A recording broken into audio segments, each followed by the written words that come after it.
program where we look at the 2020, we look at human and social development. My name is Paulson Tendovi. My sign language interpreter this morning is Jason Manda. Like always, we'll also give you a platform as our viewers and our listeners, wherever you are, to be part and parcel of today's 2026 post-budget analysis program. My guests on today's program, I do have the rare privilege to play host to the Minister of Labour and Social Security, and this is Honorable Brenda Tamba. Honorable, thank you so much for waking up early. I know you have a very busy schedule, but just to accommodate us this morning, we are humbled. Thank you very much, and thank you for hosting me.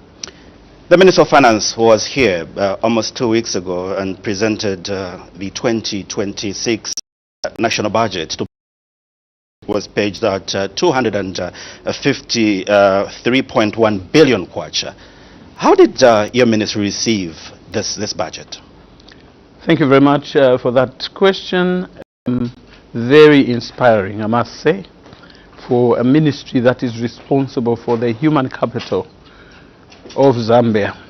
The human capital, which is a critical factor, means of production, which includes finance. So for us, we were very excited, especially as I have observed the description that has been given by the Daily Mail, that 2026 budget was about consolidating the gains for a resilient Zambia. That in itself was very instructive. It was very clear what the marching orders are. Yes, we celebrate what we have gained over the years, unprecedented, over the 4 years, to see how we have aligned to the 8th National Development Plan, pillar number 1, economic transformation and job creation, both from the public sector as well as the private sector. Zambia has done very well in terms of that pillar of job creation, and indeed the economic transformation agenda. We may not have arrived, but the resilience has been demonstrated. The innovativeness has been demonstrated. The boldness in the leadership, President Hakainde Hichilema and Finance Minister and the whole cabinet, including the whole government machinery, have done a good job. We are able to point and say 1, 2, 3, 4 things. We know what has happened in the mining sector. We know what has happened. Not only have we seen new mines appearing, we have seen those that were either in the ICU or in the mortuary indeed come back. Here's Kalengwa Mine. I was very young when Kalengwa Mine was closed, many years ago, 46, 47 years ago. That in itself is extremely inspiring. It does not only demonstrate ability to bring things back to life, but the commitment that go along with the promises that you've made to the people, and that commitment with the innovativeness, and that commitment with the ability to reach out to the world, to bring the world to us as much as we go out to them. So that in itself was very inspiring for us. Employment, it is happening. We've seen public service and what it has done. Teachers, health workers, the defense personnel, and other sectors that have also done very well in opening the spaces for employment to our people. We have also seen in that industry I've talked about, let alone tourism, agriculture, and energy, we've seen space for new skills. And I know we'll get to some of the successes that you've recorded as a new Dawn government in the 4 years you've been in power. You've appeared on various committees, and Parliament has been has implemented the sector budget analysis. This is almost 3 years in a row. How was your experience, more especially because I took some time to before the budgeting and planning and budgeting committee, should be 3-4 days ago. Thank you very much. My experience was what I did not get surprised at. I wasn't surprised that our people's representatives, the committee members, were concerned about the budget, the Ministry of Labour's budget, in that bigger picture. In that bigger picture, they were concerned that while the work of the ministry has expanded because of the growth of industry, more employment coming, then they would have thought, a lot of people, our people would have thought there would be more allocations to the Ministry of Labor as against any reductions, small as it would be, like 6% reduction from the previous budget of 2025. So in the 2026 budget. But we do understand that concern, while genuine, we also have to place it in context. We're talking about building resilience. In the roadmap that the Minister of Finance provided in that budget, we talked about resilience, converting scarcity into opportunity. And that's what we're saying, converting that scarcity into opportunity, because we are in a place at a stage where we have to balance this budget to attend to accountabilities, obligations to the lenders that have lent us money, that lent money to the previous government, that we found, to the extent that we found a huge debt mountain. We have to meet those obligations and give Zambia the right posture in the international community to give them the confidence that we are able to meet our obligations, and therefore we can cooperate on other areas as well. So in that context, where we have to balance that, we have to balance building resilience through social protection, which is part of the work of the mandate of the ministry. There is also the agenda of what about after paying the debt and the social protection, 5 years from now, where does this government want to take people? Where do the people want to be taken? So there's a growth element in this budget, which gives us the comfort that while it may be uncomfortable to lose a 6% in this moment, because we have to take care of the other obligations, we are seated at a place where we know the future is brighter.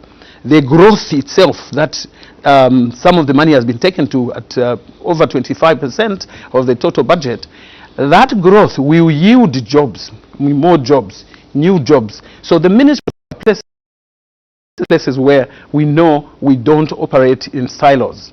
We operate with the other government ministries and agencies. And through that, that networking that President Hakainde Hichilema has preached to us, has promoted, has instructed, has been very instructive on, we know we will be able to manage this space and still allocate the resources that we have received in this budget 2026 to the most critical areas of course, the reform areas of labor and employment, and indeed the reform area of pension reform, and also paying that attention to detail in the occupational health and safety area, ensuring that through our tripartism we are encouraging the workers, representatives, the employers to enhance productivity. So we understand the scarcity is only for a temporal period. We must pay attention to the area of growth and meeting obligations that our previous government left. All right, let's also remind our viewers and our listeners, those of you that are following us on radio, that you can also be part and parcel of this interesting discourse. The number that we're using, if you wish to be part and parcel, is 0978 772801, 0978 772801. I'll be reading your text messages. Better still, you can also follow us on our social media. That's the National Assembly of Zambia. Either utilize YouTube and our Facebook page. Honorable, do you think the 253.1 billion kwacha budget is worker friendly? It is worker friendly in the sense that when you are in a situation of resilience because of what I've just described, a huge mountain of debt obligations, and you've got foresight, you've got a visionary leader like President Hakainde Hichilema, who says, while we are meeting that obligation, let's ensure that social protection prevails. take resources to social protection, and I think we've done reasonably well. Looking at the numbers that are coming through from the social cash transfer, FISIP is being delivered in a timely manner, and indeed we are also seeing cash for work, something new. The president could have chosen the cash for work which came through because of the emergency of the drought. He could have chosen to say with his cabinet, let's pause and let's remove, because it was a temporary measure. But because of his foresight, our foresight as a collective, we believed that this is space that provides for employment. Temporal as it is helping out a lot of our people who suffered the huge impact of the drought. And indeed, the COVID-19 also left scars that we're still having to attend to. So because of that, we know that the workers who are not standing in isolation but have family, they have community, are being attended to in a way, in many ways, by attending to those family members who would otherwise be looking up to them, because each one of the workers supports many others beyond the average six members of the family, that immediate family that lives with them. They have others in their village. All of us come from some village. Some people are saying, so that let me finish that portion. Okay.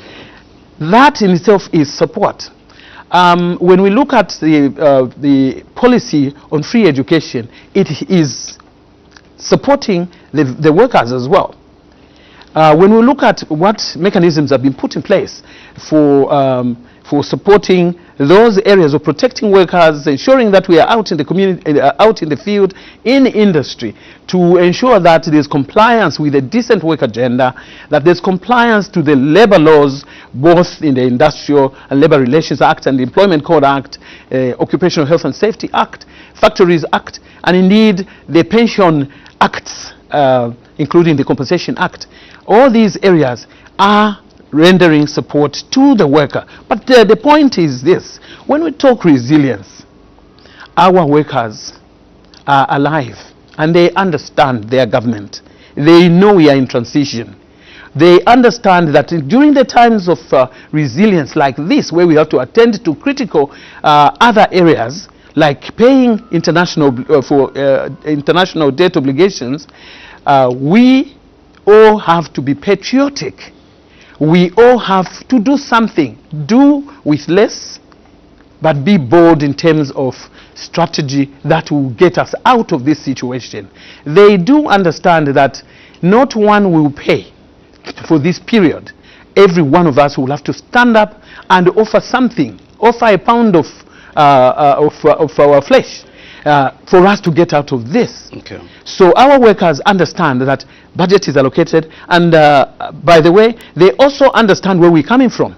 The labor sector, the labor ministry, when we came in 2021, in the year 2021, was standing at a budget 2021 of 35 million kwacha. This government, the new Dawn administration, was able to raise it to 58 million for 2022, and then 98 million 2023, and 2024 at 104 million. So they are observing their government and the value it attaches to the work to protect them and protect a decent work agenda. Okay, let me take you back. You brought in a very sensitive topic to do with cash for work. There is a perception out there that it's a political tool that the new Dawn government is using, looking at what lies ahead of us, 2026. Mm-hmm. That was introduced because of the emergence, because of the drought that the country underwent. Families, the impact, and quite a number of vulnerable families did get disturbed. You, as a cabinet minister, you have the privilege of being in cabinet. What is your stance? Do you also think what people are saying, it's a political campaign because of the 2026 election? But before you respond, let's quickly look at one text message. We do have a text message that somebody has sent on 0978772801. Let's quickly get to our screen, and those of you that are listening to us on radio, you'll be able also to hear the message that is coming from Stalon Simambula from Mazabuka.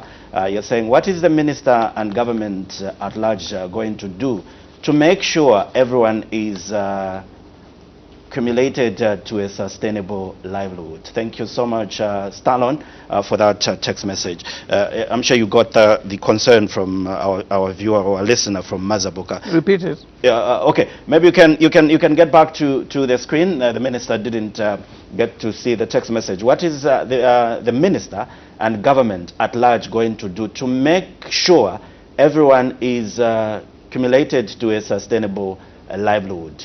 That's Stallone Shambula there.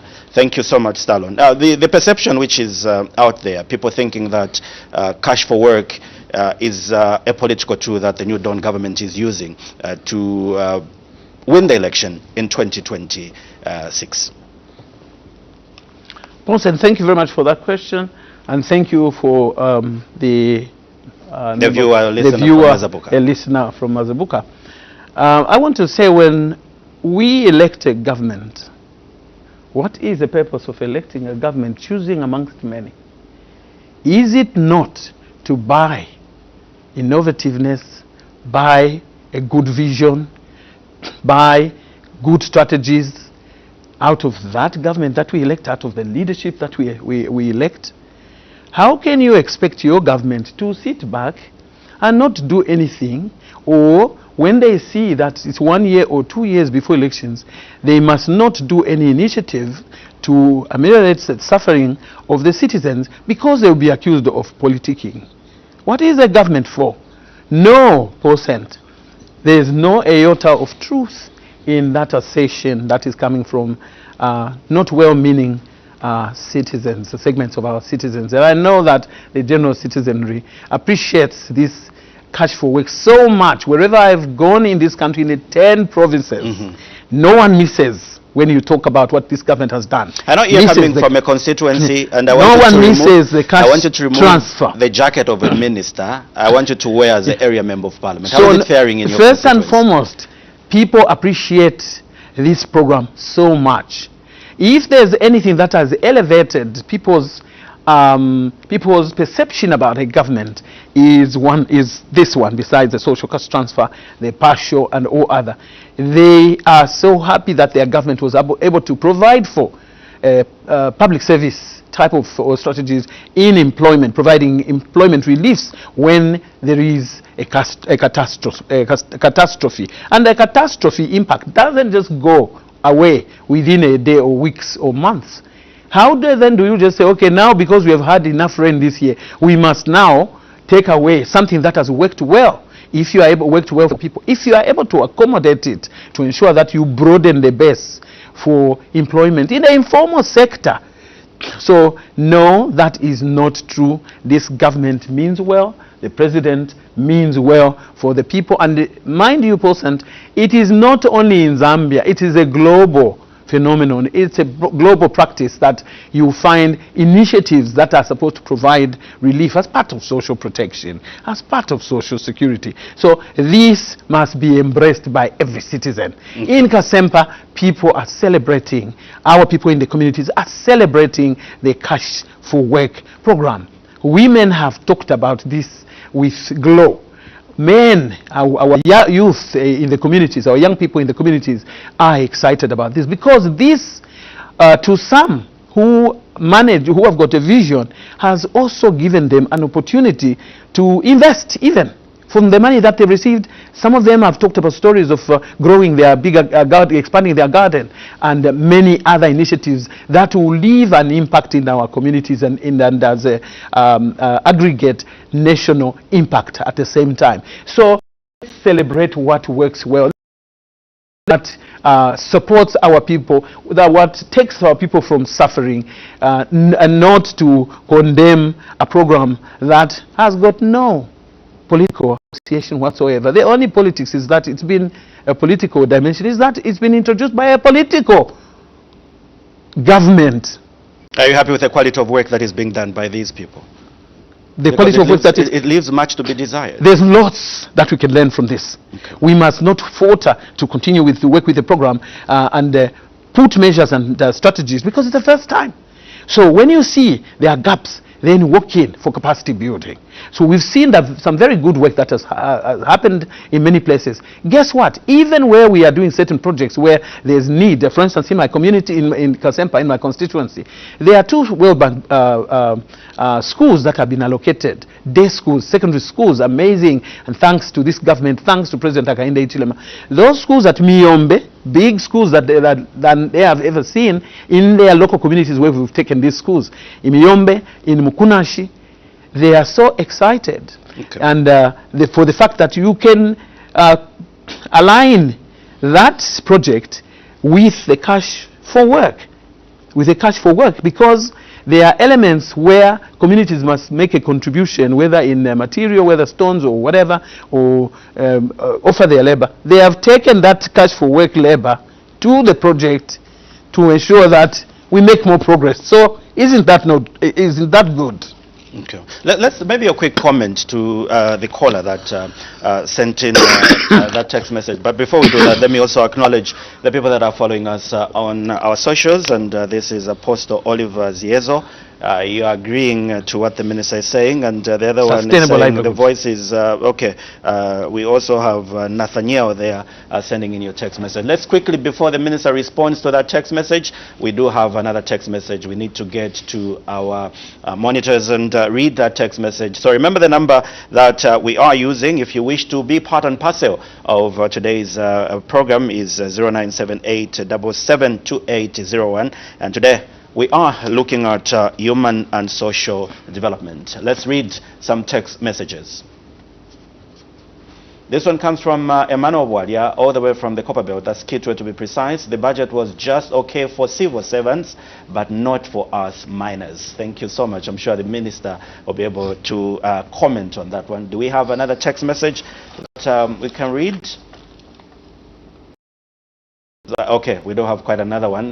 Good morning to Honorable Minister of Labour, and okay, thank you so much. The program, my name is Kanyangu Sande from Mamba Ward of Sinazongwe District of Southern Province. What is the minister and government on those working from private companies concerning the wage salaries and the gratuity percentages? Thank you so much. The minister is taking note of your text message. Maybe let's begin with the earlier text that came from Mazabuka. Just your quick reaction. Alignment to sustainable development. That budget is all about that, alignment to sustainable development. If you take note, I'd like to invite the caller to reflect back on the budget and think about the priorities.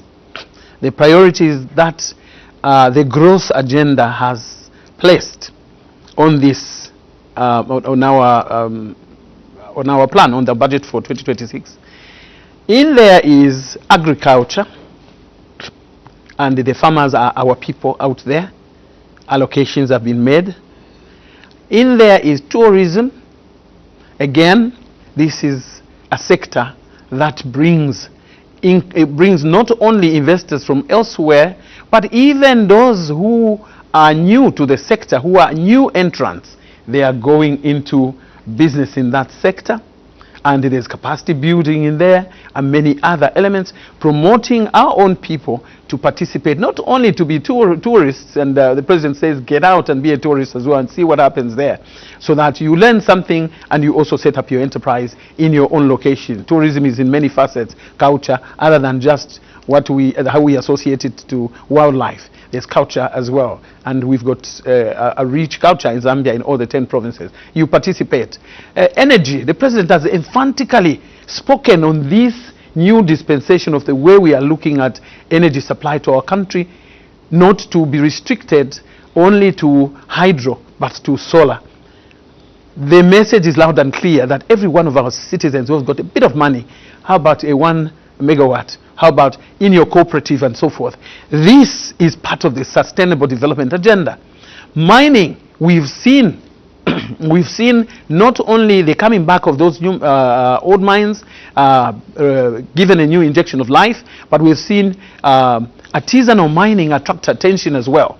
And there's been quite a lot of engagement, stakeholder engagement across the nation within with the endeavors. As I speak now, there's an INSACA on mining. We had one on artisanal mining just about 3 weeks ago, also where the president has appeared, and the minister Kabuswe is there promoting the good work that focuses on empowering our own local people to sustainable mining.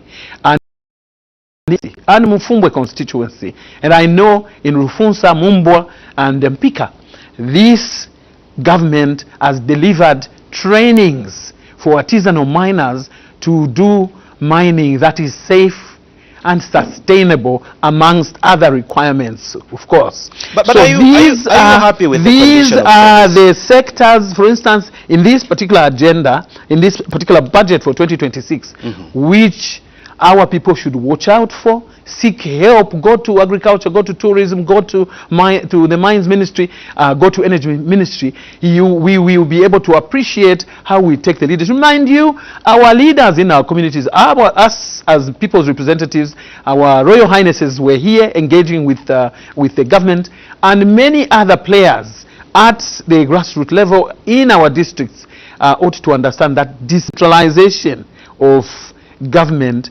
means that you can access this information through the DC's office, through the council, through the mayor's office, and so forth. Okay. So there is a huge opportunity that presents itself for citizens to participate in sustainable development agenda beyond what we ever knew in the past. There was a text message where somebody was talking about gratuity, saying this budget is good for civil servants, public service, not for miners. And again, maybe you can also respond quickly to the condition of service for these. I know UPND government talking about injecting huge capitals in these mines, and some of the mines were dead for a long time, and you just gave an example when you're young. Kalengwa mine was closed. But when you look at the condition of service to these miners as labor minister, how does that make you feel? The complaints that we hear on different platforms, people complaining, even here in Lusaka in some industries. Yes, I hear the caller say the budget only focuses or speaks about public service. Yes, because that's what government is responsible for, public service workers. But yes, government is responsible for workers who work for the private sector through its other structures, including my ministry and the supervising ministries like mines, energy, tourism, and many others. We take care of private sector through the legislation that is available. We have declared that we will rule ourselves through the rule of law. So the rule of law means for the workplace, on all facets that I've talked about, occupational health, pension, and conditions of service, other than those I've talked about, occupational health and safety and pension, but the immediate remuneration is a factor of what is contained in the Labor and Industrial Relations Act.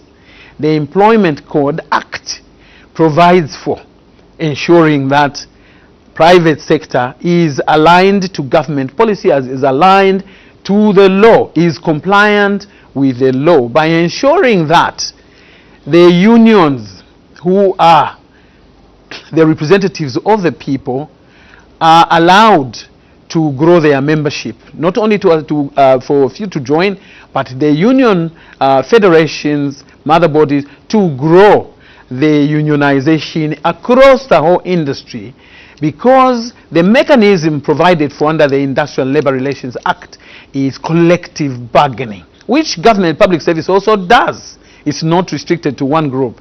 So in there, there is no standard prescribed, even in the Isle of Standards, where government can go and prescribe salaries. It doesn't happen. Prescribe salaries for employees of private sector, except for the minimum wage standard. Minimum wage standard, where you've seen from the time we came into government as a new dawn administration, we have past instruments reviewed, because they are required to be reviewed every year. We reviewed the minimum wage for domestic workers. We reviewed for general workers,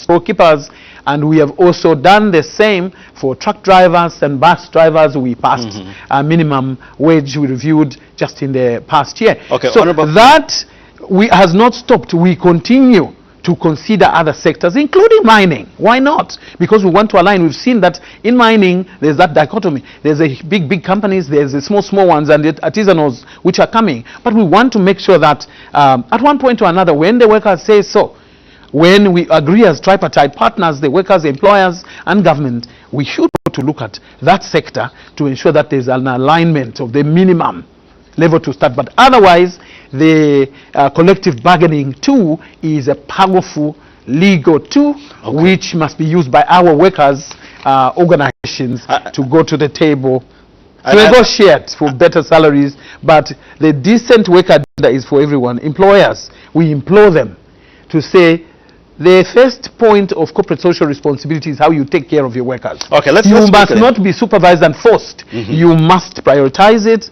because that is the standard around the world. I know, Honorable Member, Honorable Minister, you're passionate about issues to do with labor, and your ministry is very critical because it cuts across almost all ministries. Maybe let's move on to a topic. The whole labor market. Yeah, the whole labor market. Yeah. The other question that is very close to my heart, because I see myself getting there in few years to come, is old age destitution.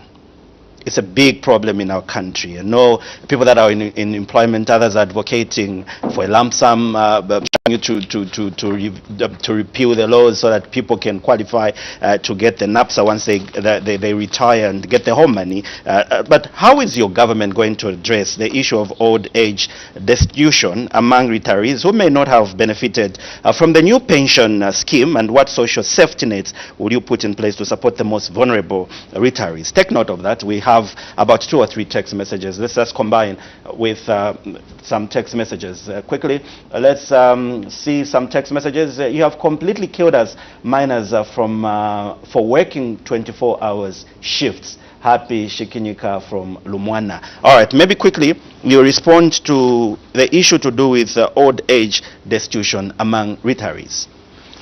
Thank you very much. This is the reason why, President, we are looking to recalibrate, and that recalibration of the pension system is where this will be attended to. As I'm speaking, government has already set up a technical committee hosted at cabinet, which is working on a tier system that will carry everyone at different levels. We know the social cash transfer, which does that already, and we know what this government has done to escalate, to grow that social cash transfer to what it is today compared to what it was before. We know that there's NAPSA. We know that there's the private occupational pension schemes. This government is saying, the New Dawn administration, UPND, the ruling party, has a vision, had a vision, and that was to do exactly what you are asking here, to say we have observed how poverty, how old age poverty kicks in immediately someone has left work. Just over 2 years, someone has already gone into the doldrums. How then can we make a mechanism, a pension system, that will ensure that it carries social protection wholesomely, social protection and social security? So yes, we have seen workers, former workers, who have depleted their pension in a short time and started asking to be included on the social cash transfer, which is not the way it's expected or it's supposed to work. So this pension reform will help us make the different floors, or floors I mean in FLOOR, different floors, or a staircase, or whatever you can name it, to make sure that we capture everyone. Those who have not been to work, to formal work, have been in the informal sector, they are old, how do we take care of them? It is through this mechanism, social cash transfer and whatever else will come out of the reform that we are undertaking. How can we now look at those who are retired from work, provide for their immediate needs and also their long-term needs into old age? That also is being examined to see options that are available. There's possibilities that have already been laid out, and at an appropriate time we will share more about that. I've shared because I've seen time is running out. So that level for NAPSA, what can NAPSA provide for? And that to complement the partial that has been introduced to answer the same question, to say better to prepare workers while they are still working. They draw some of their money, they invest it, and at the time when they have retired, they will have income coming from their pension for monthly annuities, and they will also have money coming from their pipelines that they've developed with the partial. But we are looking for more options that people can voluntarily also save in, so that they have monies that they can ask for at an appropriate time, as according to what will be provided for in the law. We are also looking to those in diaspora as well. How can we also include them? How can we also harness the resource that they have out there to make it available for lending and other? The 12-hour concern that came from a minor. So let me finish this one. I hear you, but Paulson, these are matters the government cannot walk out without consultation and go to install a system that will oppress the workers. We value our workers. Okay. So the number that we are using, if you wish to take part on today's program, is 0978772801. Yes. We value our workers. 12-hour shifts are not foreign to Zambia. They are not new to Zambia. Within the Northwest and indeed on the Copper Belt. So practice that are proposed, they are taken to TCLC, the Tripartite Consultative Labor Council, where we sit together, the employers, the workers' representatives, and indeed government. So all decisions that come through to support a policy position or request of any private operator on the labor market or at industry has to go through that procedure. So we take note that we cannot work it alone as government. We work together as a tripartite. Okay. The occupational pension scheme for public service workers, can you maybe provide a detailed timeline for the implementation of these reforms? For this reform, I will finger on the tongue and point up. We are looking for the work that has been undertaken so far, the consultations that have been undertaken in some provinces, Northwest, and another province, some provinces have been touched already. There's more to be done. But we see a timeline of 2026 first quarter that that bill should come to Parliament. By that time, we would have done all the consultations to make sure no one is left behind, to ensure inclusivity, so that the people themselves have their say in what they would like to see prepared and laid out for their future. And those people are not very far. It is us, every one of us. It touches us. Okay. And so look forward to completing the so what are the objects of this reform? Take it to Parliament. For the sake of a layman, what is this all about? Talking about the occupational pension scheme. Maybe quickly, just under a minute. Occupational pension schemes are the private pensions. We know Satunya Regna, we know many other Mukuba pension and others which have been there, and some have gone, some are still there. These are predominantly applied by private sector.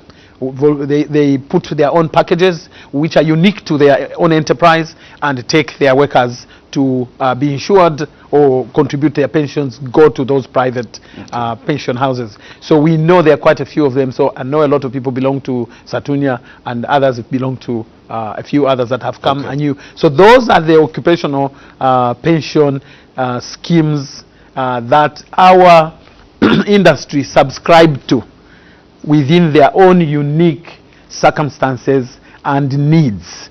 So though that is a space we are saying it is available, how much more can we make use of this mechanism?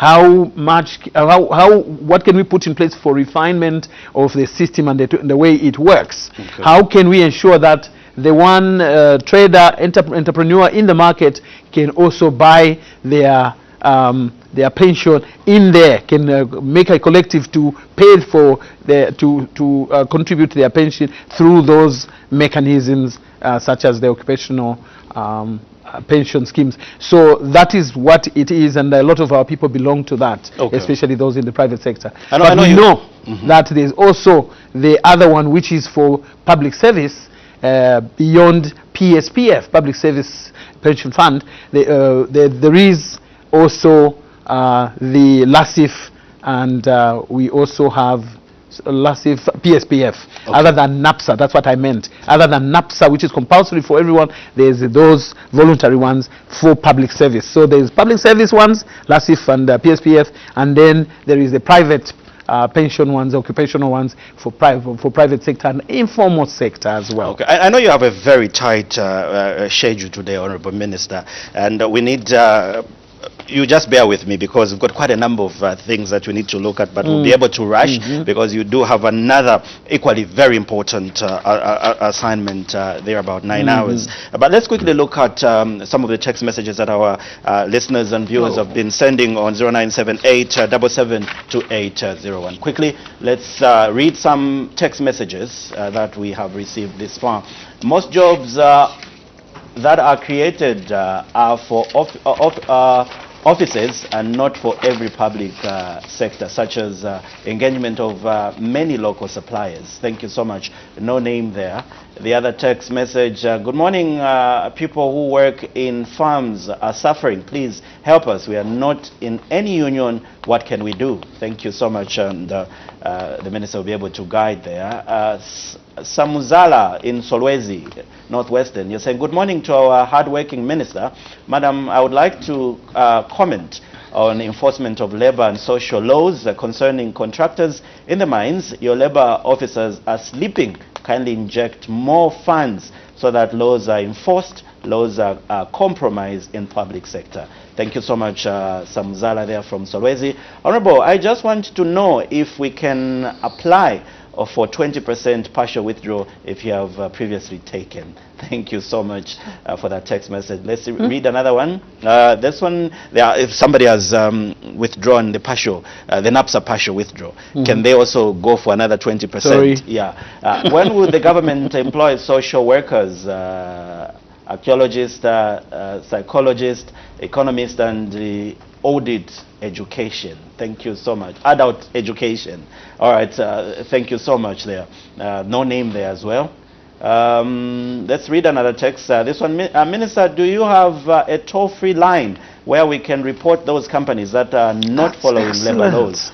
Thank you so much. Let's accommodate as many text messages. Okay, I think for now, so at least I don't confuse our minister. She can quickly respond. Honorable Minister, I request that you quickly respond to those concerns due to time. Supplier issues, local supply issues, we are very concerned as well at the ministry as a whole government, but this is placed for Ministry of Commerce, Trade and Industry, who are the policy carriers, the mandate holders.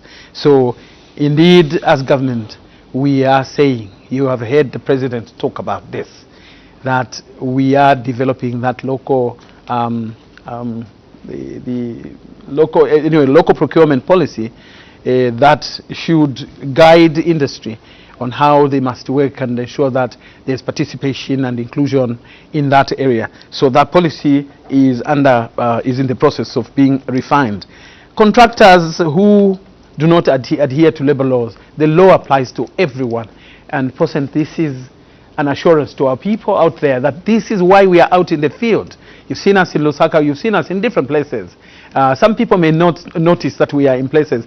Many times, those inspections that stand out are the joint ones. There are other inspections, another layer, where a few of our staff will be out. For most of the time, they are out. They are authorized officers, so they must go in those spaces. Unlike what the other contributors asked, the question they asked about the toll-free line, 7010, the toll-free line for our call center is 7010. It started off as being a Zamtel line, but now you can reach it from any mobile provider.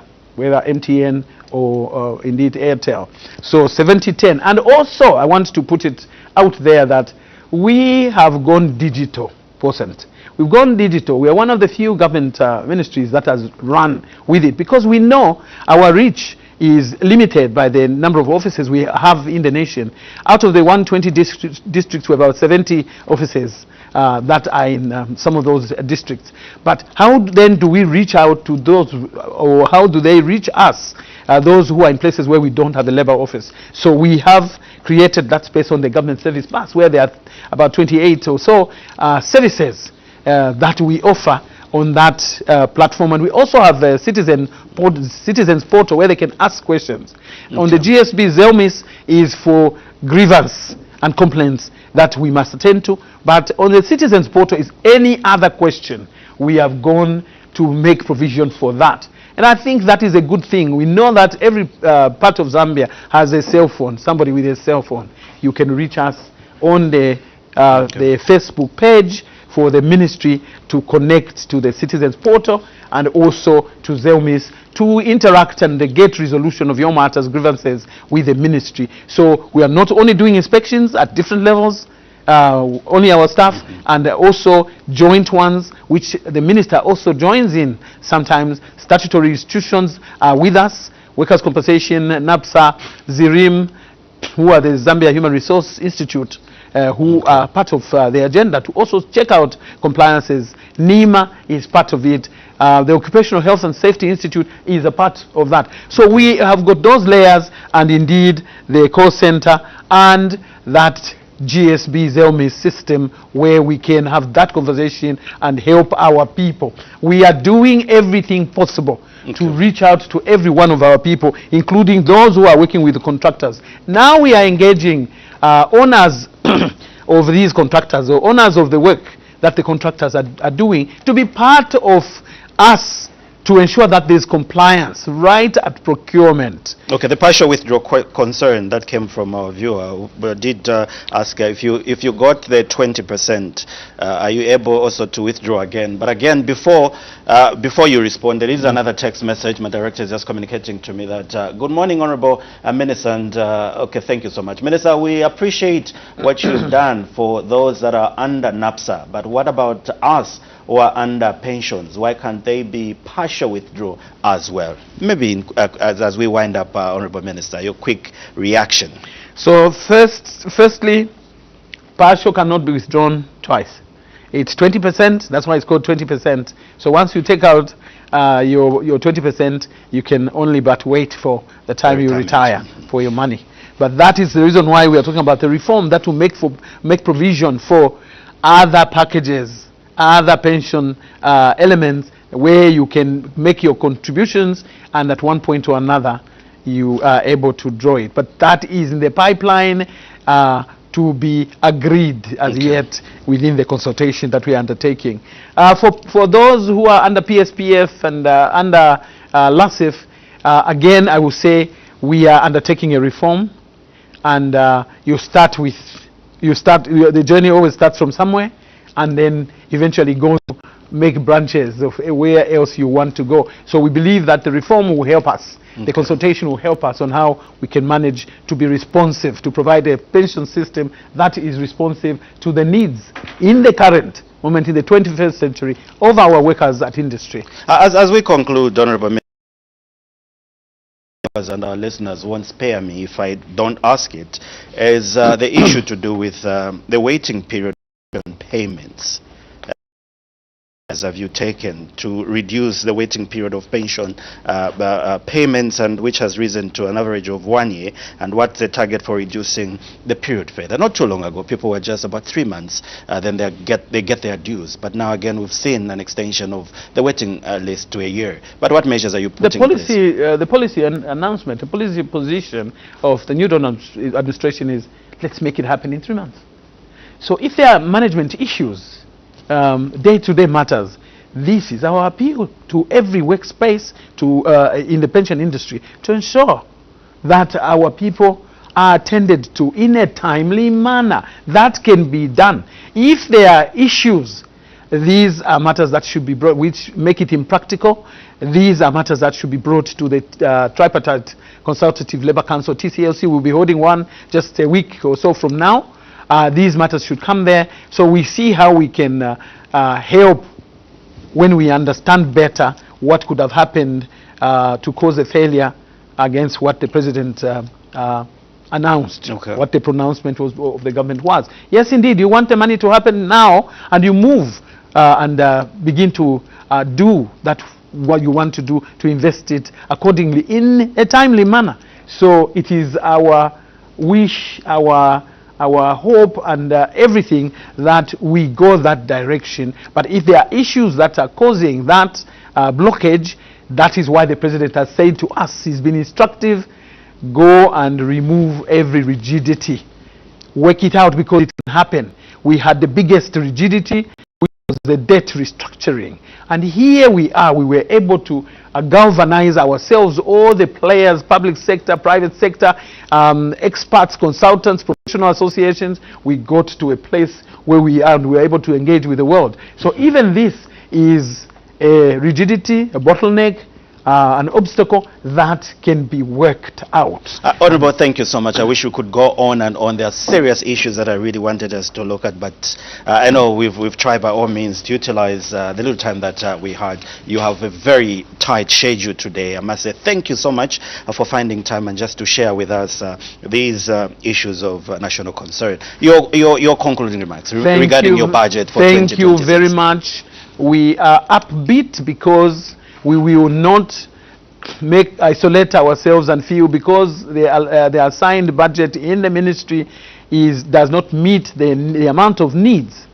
Knowing why we are in that space, which is temporal, we know we belong to a larger family. And I want to assure the workers at industry that we work with resources from every one of our partners, our cooperating partners, who are the social partners, the workers of Zambia, and indeed the employers' representatives. We also work with the statutory institutions. We work with other ministries and carry each other to be able to deliver, to ensuring that your decency, the decent work agenda, the decency of work, the quality of work is supervised according to what is provided for in the law. You are in safe hands, in the safe hands of President Hakainde and his government, because we do not stop at anything. We go to unlock, and so we shall continue.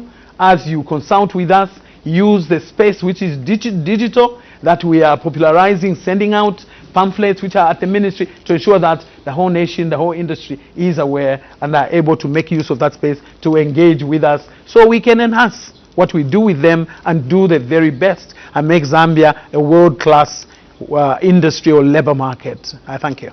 All right, Honorable Minister, as you leave the studio, I want to leave you with this text message and from our listeners and our viewers out there. Let's quickly look at that text message as we conclude today's presentation of the 2026 budget analysis. How do you help people who work under private sectors concerning wages?